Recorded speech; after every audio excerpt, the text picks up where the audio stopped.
Kidney stone ಕಾಯಿಲೆಯು ಸಾಮಾನ್ಯವಾಗಿ ಯಾವುದೇ ವಯಸ್ಸಿನವರಿಗೂ ಕಾಣಿಸಿಕೊಳ್ಳಬಹುದು.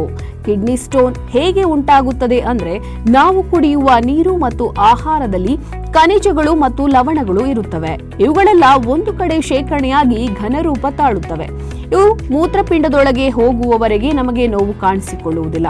ಮೂತ್ರಪಿಂಡ ಸೇರಿದ ಮೇಲೆ ಪಕ್ಕೆಗಳಲ್ಲಿ ನೋವಿನ ಅನುಭವವಾಗುತ್ತದೆ. ಸೊಂಟದ ಭಾಗ ಬಿಗಿನಂತಾಗಿ ನೋವು ದಿನೇ ದಿನೇ ಹೆಚ್ಚಾಗುತ್ತದೆ.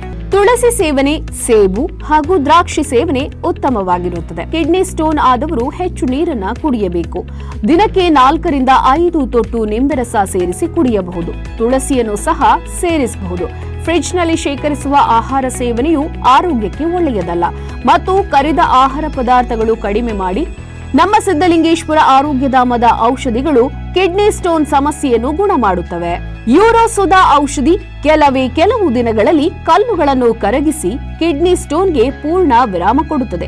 ಔಷಧಿಗಾಗಿ ಸಂಪರ್ಕಿಸಿ. ಅಂಚೆ ಮೂಲಕ ನಿಮ್ಮ ಮನೆಯ ಬಾಗಿಲಿಗೆ ತರಿಸಿಕೊಳ್ಳಿ. ನಮ್ಮ ದೂರವಾಣಿ ಸಂಖ್ಯೆ 8197885537.